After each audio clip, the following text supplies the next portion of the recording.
locker. Oh. Like. It was just, you know what I'm talking about? We were right here with it. Okay. Yeah. Okay. Because someone said they got shoved in the locker. Yeah. But.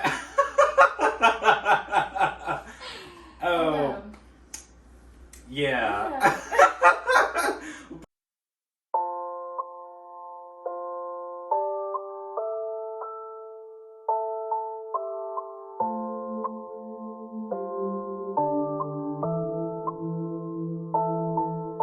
At 5 o'clock, I try to wake up from my bed. I'm tired, but I'm going through. I'm fine, I know the dream come true. I love you so, I can't let you go. Let you go 5 miles away. You make me smile, you make me smile.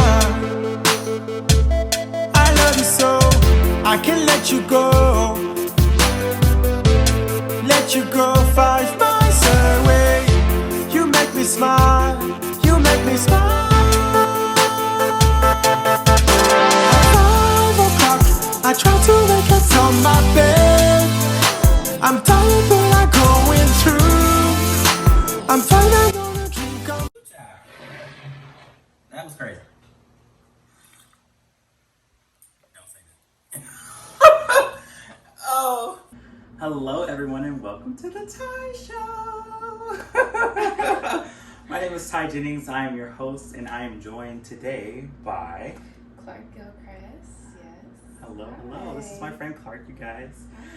All right, Clarke. So we're just gonna get into it. So first, I kind of want to talk about how we met, and then I'm gonna get into some deep conversation. So let's get into it. So I remember when I first met you. I don't know if you remember this.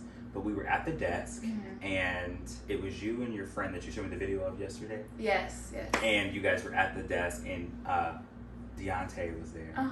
And I think I asked him for like a job. Like I was like, so are you guys hiring? And I think he said that. Yeah. I think that's really what happened. And then he told me you were really nice, and that you were going to be getting interviewed or whatever. But and then you started. Yes. Now you started last semester, right? Yeah, it was like November or something. Okay. It was like towards the end of November because then we had things. I worked for the week before Thanksgiving, like training, and then not even training. I shouldn't call it training, but worked the first week, and then we had Thanksgiving, and I went to Cali, and then came back, and that's when I started like working more. Now, did we work together last semester? I can't remember. I know we did. Like we did for like a little bit. I think it's because you switched your, or maybe I switched my schedule. Oh, I definitely switched my schedule around because I couldn't work the 4 to 7s no more. That's what definitely happened. And then I ended up working at 12 to 4 with you, I think. Oh, because I remember making the schedule, and I remember making sure that I worked with you. Yes. Because of other issues that were going on with your dad. Yes. Okay. Yes. But yeah, so you changed your schedule because you didn't like a certain person, yes. Okay. And then that's when I changed it and I started working with you, I'm pretty sure. Okay. I know for sure we were together for the second semester. Yes. The semester we're now because I like working with you. Yes, I love working with you. Yeah. I wouldn't want to work with like anybody else, honestly, unless it's like Kennedy or something. Kennedy. I love Kennedy. Yes. Yeah. But I wouldn't want to work with anybody else. I mean, and everybody else is like problematic. Yes, sip on that. I feel like everybody else is. I actually have tea in my glass today. Yes.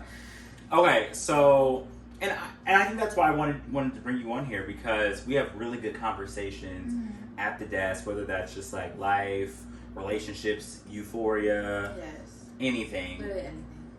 Okay, so I have some questions that I want to bring up that I found on Reddit, and I just know that we would have a good conversation. Okay, so it says, do you think reading romance has given you an unrealistic expectation about love and relationships? And then this person says that they are 20, and this is someone who has never been in a relationship, but they're just curious. Ooh. I don't know, because when I was younger, I read like a lot of romance, like, and I guess it kind of did just put like this picture in my head, like, oh my gosh, this is what it's supposed to be like. This is what will happen, especially movies. Mm-hmm. We get into the movie aspect, especially when we were younger, like the what is it, the 30, what is that movie with no, oh my god, like 15 turned into 30 or something. Oh, 15 going into 30 or something, yeah. And like 10 ways like how to keep a guy or something like that. Mm-hmm. I just feel like those movies were like very unrealistic, and they just put this thought in my head, like especially for a black. Let me bring that up. Especially for a black woman, Mm-hmm. it just wasn't. That's not what it is. Like that's not what love is. Like. Well, what are some experiences you would say you've experienced as a black woman? With like relationships. Yeah. If we're getting into like the friendship aspect, I've always been friends with multiple people. Like it's never just like, especially races, I should say, multiple races. Like I've never discriminated about anybody about their race or their gender or anything. But there is like demographic. There is a difference. Like because I went to North, so like living in that area, I was more friends with the white people, but I still had my black friends, but they were mixed, and I'm the only black girl. Like, and then, or when I lived in Toledo, it was more black girls. Like, I mean, it's just like different. It was just very different. So, especially when it comes to like hair or like watching videos, like movies and stuff, they would never like loving basketball. Like they never grew up on that kind of stuff, and I grew up on that. Mm-hmm. So I'm over here letting them watch it, like getting some culture into them, which is really nice. But for some people, some friends, they just weren't into that. And I'm like, well, that's okay, but Yeah.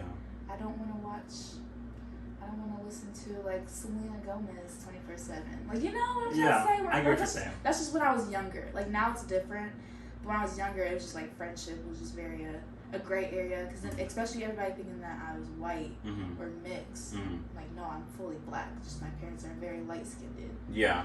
So it was just everybody. They would always ask me. Like I remember one day, like this girl asking me if I was white, and I was like, no. She just assumed. She's like, no, you are white. Like telling me I'm white. I was like, no, I'm not white. And then I was questioning myself. I'm like, am I white? Like I mean, I was only in like first grade, and I'm like, oh well. So No, was this in West? This was actually when I lived in Lorraine. Okay. So it's very racist over there, very racist. So I went home and I asked my dad. I was like, am I white? And he was like, and he like looked at me all kind of funny. He was like, who told you you're white? And I'm like, I don't know, my friends. They told me, and they're like, no, you're not white. You are fully black. So okay. But just like living in different areas is just like.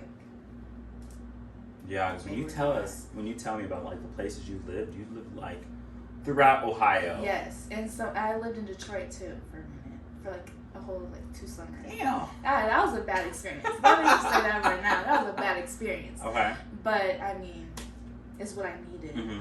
I learned a lot. But just like with friendships, it was just always like different. Like I lost a lot of friends from moving, and then sometimes like I lost a couple friends for like just drama and stuff like that, just jealousy and stuff. Mm-hmm.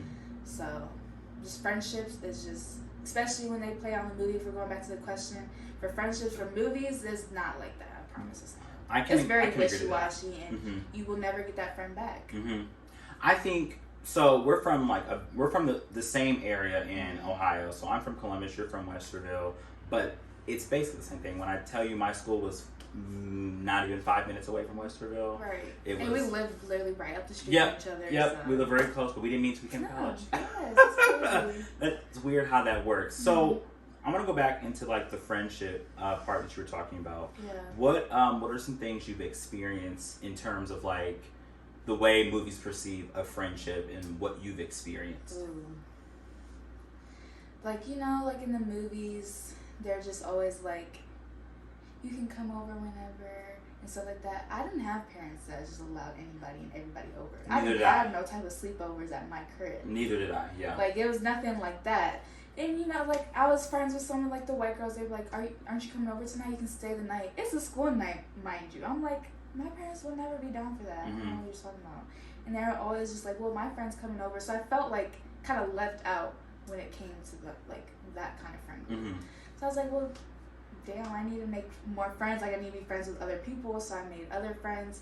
And it wasn't until I got into middle school is especially when I moved to Columbus, because I moved to Columbus like 4th grade, 5th grade, fourth grade summer, like 5th grade school year. Okay. And I started late, and I have step siblings, so they already were there, and it was just like a new area for me. Mm. But I made friends with a lot of people, different friend groups, and they just weren't like clashing, so I had to like pick one.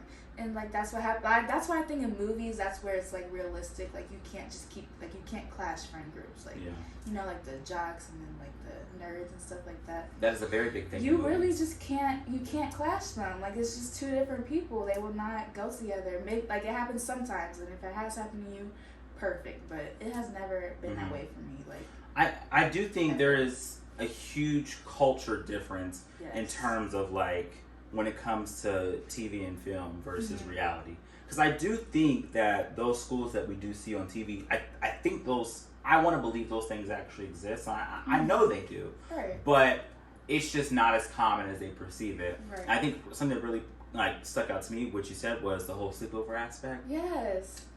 Can't be sleeping over nobody's house. They gotta meet the parents. They have to walk outside. Everything. Like they have to text beforehand. My parents have to know these people. Right. And I'm a triplet, so it's like if you're gonna invite us there, that's 3 kids on top of that you have to invite. Right. Or I think my mom really tried to stay away from like if one of us got invited, like not the other 2 not feeling some type of way of not getting invited. So it was always kind of like I think she sheltered us from a lot of that. But something that also really like surprised me in the way media perceives friendships in like high school life, which is like that whole idea like you're gonna get shoved in the locker. Like. It was just, what I'm talking about? We're right here with it. Okay. Yeah. Okay. Because someone said they got shoved in the locker. Yeah. But.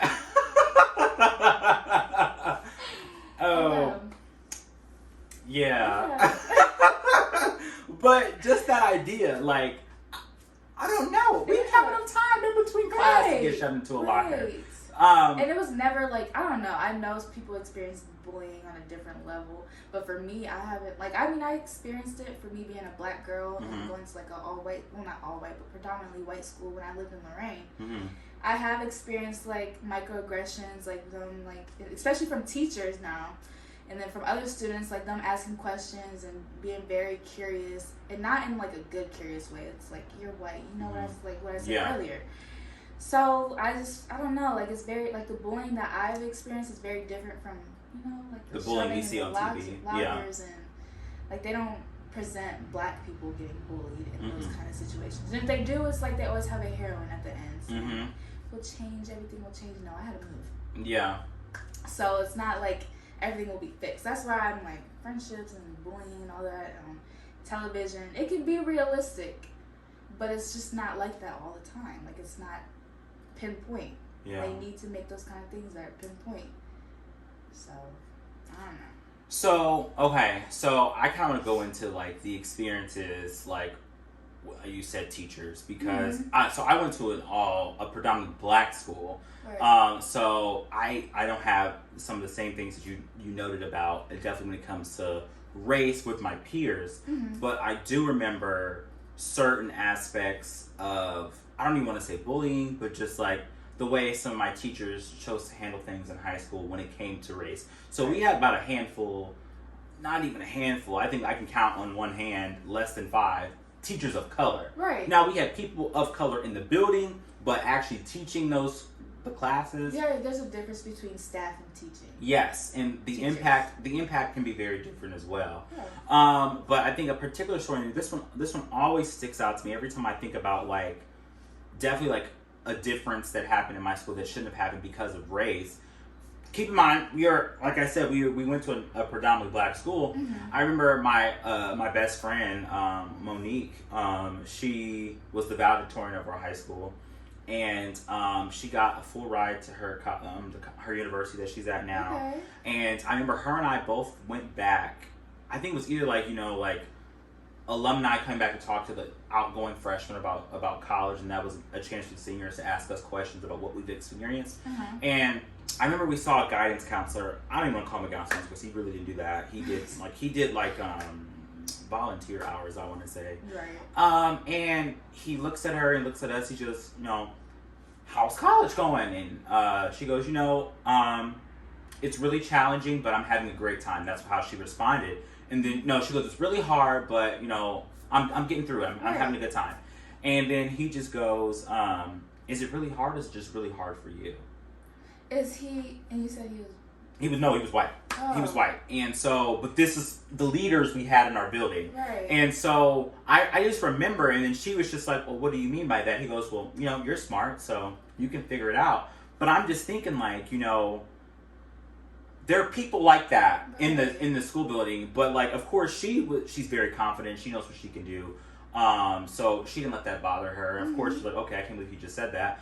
But you keep it moving. But I think that's one of the reasons why I wanted to go into teaching was I know the impact that a teacher can have on a student. And like, if he said that to a freshman or someone who doesn't know what they want to do with their life, he could have really, really messed up their confidence, their journey. Mm-hmm. And so I kind of know what kind of things did you experience at your school that was like memorable for you?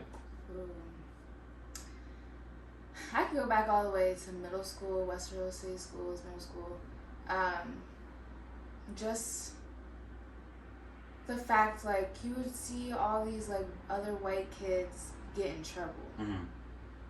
And they would do some bad shit, worse than what black students would do, and they would not get suspended. Mm-hmm.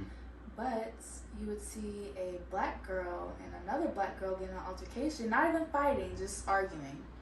And they don't even get detention, it's suspension. Mm-hmm. I was like, that's just wild to me. Like, I seen the same two white girls do this. Mm-hmm. But then you got black girls doing this, and they get suspended because it could have led to something more. That's very interesting that you brought that up. So I don't know did you have a police officer in your building? So we had a resource officer. It was a police officer. Mm-hmm. And I can't say now in this moment that police officer nor a police officer is in the building anymore because parents got police officers out of the building. But I remember, I think this is around the time school shootings were really big, like when you would see one on the news every day. Is it in high school? This was in high school. Okay. And our police officer basically held like a meeting with the entire school, basically like trying to put fear in us. Not saying like, hey, if someone comes in with a gun, I'm going to protect you. He was trying to like basically, what he told us is that when he was, I don't want to say he wasn't an active police officer because he still wore his uniform, he still drove his police car. Mm-hmm. But when he was out on a normal patrol, he got into a situation where he shot and killed a man. And he's telling this to the entire school that he has killed someone and that he is not afraid to do it again. And keep in mind, this is a white police officer in a building with predominantly black students. And when it came to issues of like, if there was an altercation or a fight, he, instead of actually trying to break the fight up, it was always straight to pepper spray. I remember he pepper sprayed our entire lunchroom. In his defense, he ended up getting two girls were having an altercation with another two girls. He went and pepper sprayed, so they felt they were an attack and they attacked him. Right. But not saying that was right. Mm-hmm. But he set that tone like, I've killed someone and I'm not afraid to do it again. But it wasn't like he was saying that if someone were to come into the building. Right.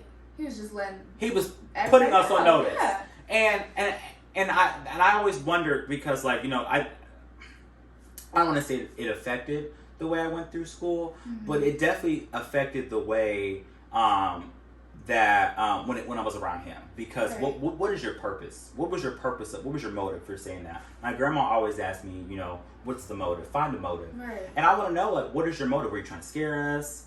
Were you? I don't know. I think the only thing I can think of was him trying to scare us. And I don't know. But I often wonder, would he have given that same speech at your school? Yeah. Right. So I don't know. And I don't know. That was just something that really popped up when you said like that. Gosh.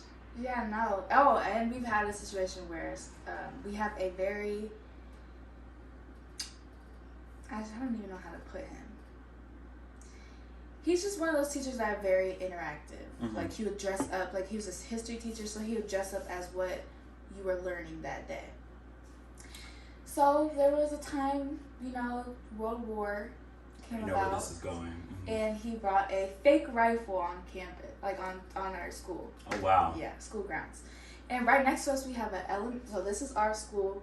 We have an elementary school and then we have a middle school right there. Mm-hmm. And then everything else is spread apart because we have like 3 different high schools and like 7 middle schools and 11 fucking elementary schools. Mm-hmm.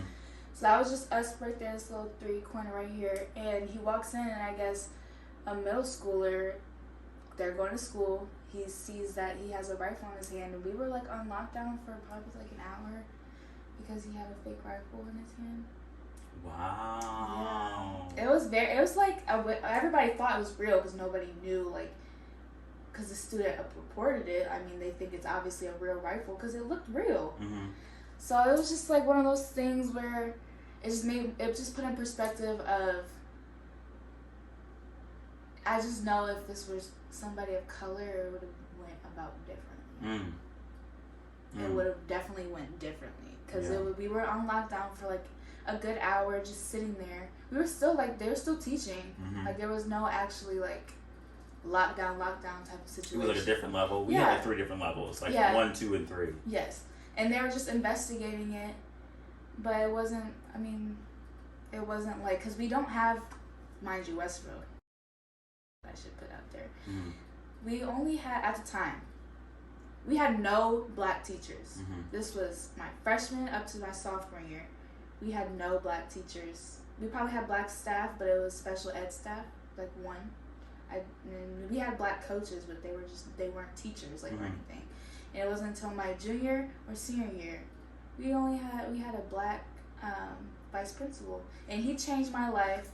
I don't want to put his name out there, but he changed my life. He is the best. He was in the right position, but then he had to move to Roundsburg, I guess, after my senior year. Mm-hmm. But he changed like all, like, the perspective for all the black students at Westville, because it's like, it wasn't a lot of black students, but there was a good amount for like to be there. Yeah. And oh my god, it was really bad. Like a lot of the black students actually got in a lot of fights. They were getting like on probation, and it was just only the black students. Like it was just like the stereotypes of they were walking around like hot Cheeto girl kind of stuff was happening, when it really wasn't even the case. They really tried to apply themselves, but we have teachers who don't care, who are racist, and actually sexist. We had a lot of sexist teachers there too, and they just weren't able to apply themselves, and they would put them in the lower classes. They weren't ever in like, it was, and you had to, like, I don't know, especially, gotta put some tea out there. I don't know if this was at your school or anything, or anybody else's school. You had to you had to be with these teachers on a personal level. Like you had to know them on a personal level to like get where you wanted to be at Westville, which is kind of like college, I guess, but it's leveled out. I feel like it's more leveled out. But you really have to. It was like you had to be with them on a personal level. Like, and I was on a personal level with multiple teachers. Especially for my vice principal, I was on a personal level with him, especially because he helped me out through a lot. But I just know that other students, they weren't with these, especially people of color students, that they weren't on these personal levels with these teachers, and they failed. Yeah, I was gonna ask. I think you already answered like the impact of having someone who looked like you in your building. Yeah. But you already answered that. I think it goes to say the same thing with me. We had a lot. I don't know. It was very interesting. My administration we had 1 head principal and then 3, sometimes 4 vice principals or assistant principals. And all of them were black except for one of the assistant principals. She was white.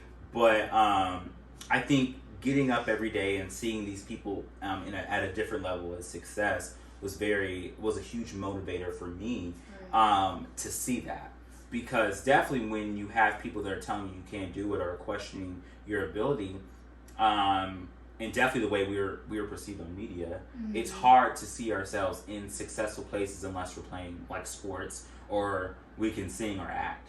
It's very rare where you will see a person of color being highlighted in a film for just being smart or, you know, just doing the right thing. It's either we're drug dealers, really crazy, or really good athletically. That's just really, there's no in between. No.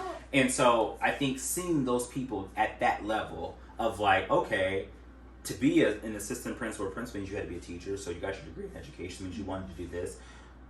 Then you had to go to more school to become a principal, and so you're just investing in yourself, but you're also investing in the students that you're like that you're gonna be in charge of. And just because you're from Columbus City Schools, Mm-hmm. I'm from Westwood City Schools, Mm-hmm. predominantly white, predominantly black. Of course, you're gonna have more black teachers and administrative staffs than I would, which I guess it really did bother me with that kind of thing, because it just made me think of like the educational system and how like the hiring process. Like, why are we say we need more black teachers, and we're getting them, but they're going to the lower graded schools when.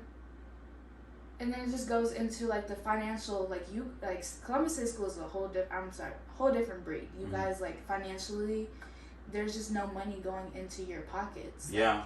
Not towards the schools, which sucks for the education system, because then you have a lower dropout rate, everything else, and that's not put on the people. It's put on like the higher, like supreme, like the education whole thing. So like I don't know.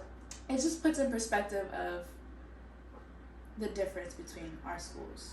I didn't know we were gonna go this direction in this conversation, but I'm so glad we are. Which it sucks that we have to talk about this. Like, we shouldn't have to talk about this. It should be just a known, like a thing. Like it should not be happening. But we have to talk about it because there is such a difference between our schools, like the education system. Yeah, which bothers me. Well, I'm gonna put our college I'm gonna shout them out a little bit.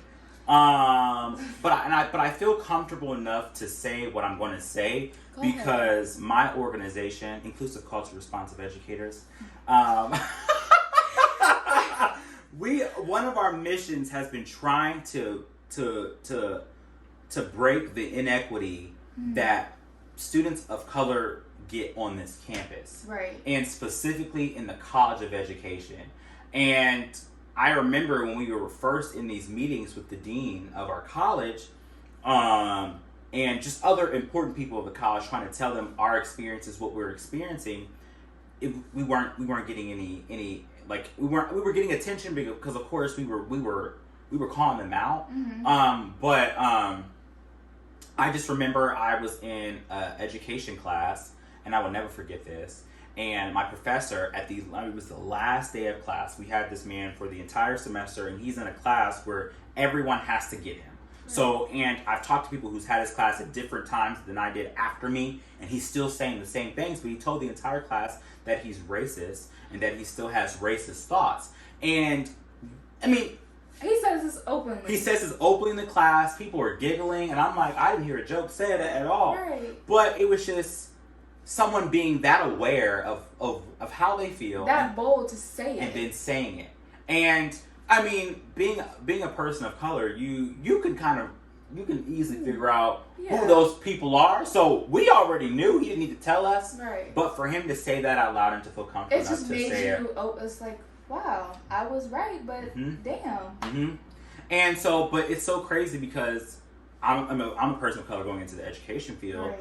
But we're getting so much pushback as students of color trying to do better, trying to fix these inequalities that you're saying you've experienced in your school, what I've experienced in my school. Right. We're trying to fix that, but we are getting no support from our college. Now, I can say now there is some traction going on, but it's always, I think, and my organization, we hosted a panel where we kind of talked to other teachers and professionals about our experiences recently this semester, and the magical thing everyone says is we didn't know,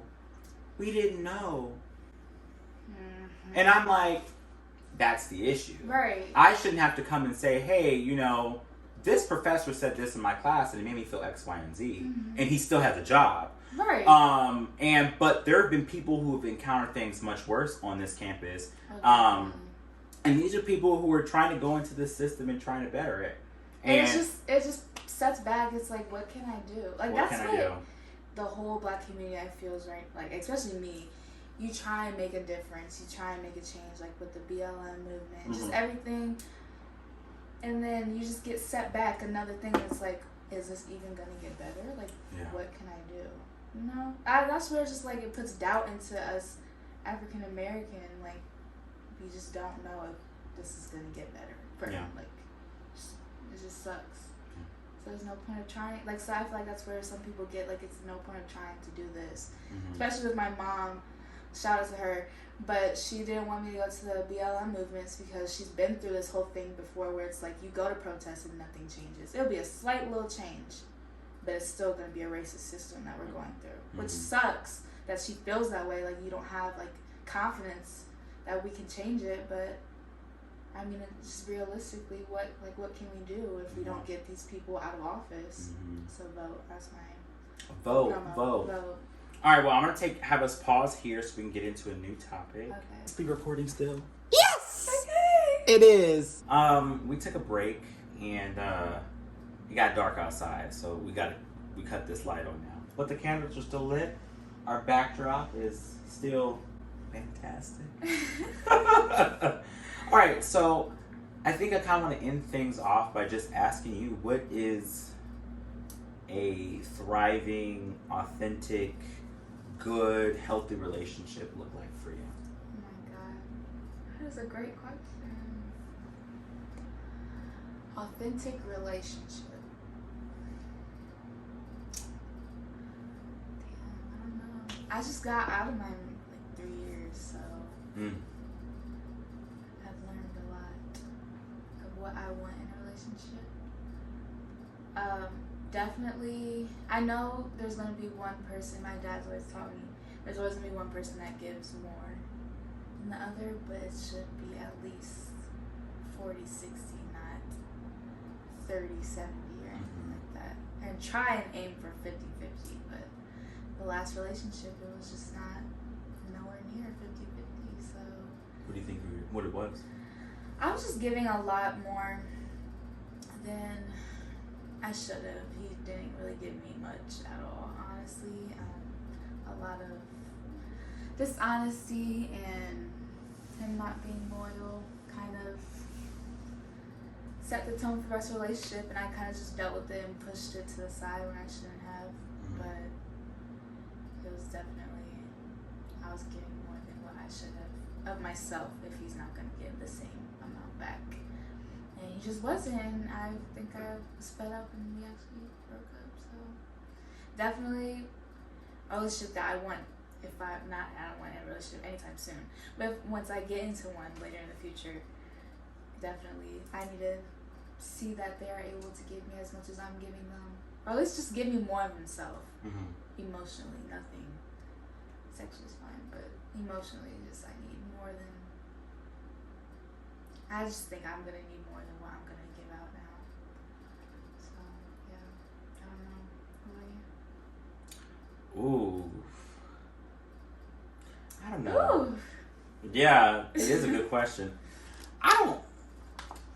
I don't want to shit on my parents, but I really didn't get to see a healthy relationship growing up. Right. So I kind of used what they did and what they had and did like the opposite of that is what I want. But I'm not to say that this wasn't in their relationship, but things I just look for is nurturing and nourishment. Like, I don't know, I think you always want that person that you can confide into, right? And just be open and free and vulnerable and all that stuff, because that one person. And then I think something else I look for is motivation. Like, I want us to both be thriving, like going towards our goals and like pushing each other, supporting each other. Even that's like in person, or like you got this, good luck on the pitch you got tomorrow, I'm rooting for you. Or even as far as like, hey, I need you to come to this business meeting and come meet my boss and meet my coworkers, like that kind of thing. Like being able to like, all right, do it all. Yeah. do it all. But it's more, it's a give and take. It's not just a give or a take. It's a give and take. And then I think for me, it's just straight up honesty. Yes. I think I don't ask for much in a relationship. I just want you to be real with me. I want you to love me and treat me nice. That's it. And treat me nice is like being honest and being faithful. And if you feel some type of way, like you might stir away. Yeah. Come talk to me. Communication. Like, come talk to me. Right. Like, I don't know. I that's all I really ask for. Mm-hmm. Past relationships, I think, for me, it's definitely been honesty from the guys. I've always been honest. I've never, because I feel like honesty is just a true form of communication. And I don't know, it's just like guys can never be honest and be straight up. You don't have to tell me everything you're feeling, but you did something or if I want feel some type of way about something, you need to let me know. I want all the feelings. I don't know. Some things I can live without knowing. I just don't know. I'm all for it. Like what are you thinking about? Like I like to figure out how people think. You know. Yeah. What all is in there right now? Like how are you processing what I'm telling you right now, or what are you gaining from what we're talking about? So yeah, I like to know all the feelings. But I have to say, man, this has been a very, I have to say, educational episodes. Yes. I really enjoy you coming out and talking with me. Yes. And thank you so much for agreeing to do this. I know things didn't plan out the way we wanted them to, but yeah. Ooh. Yeah. But we made it work. Yes, we did. We made it work. Yes. So thank you so much for coming, and thank you guys for tuning in. Again, this is Clarke. I'm Ty. Yes. Hope you guys have a great day. Make sure you guys tune in to the next episode, which is the season finale. So hurry, you better watch. Better watch. Yes. Who knows? Clarke might be there. You never know. You never know. Might be 4 people. Might be. You never know. Never know. Never know. But thank you guys so much for tuning in. Hope you have a good one, and bye. Stay blessed. Yes. At 5 o'clock, I try to wake up on my bed. I'm tired, but I'm going through. I'm fine, I know the dream come true.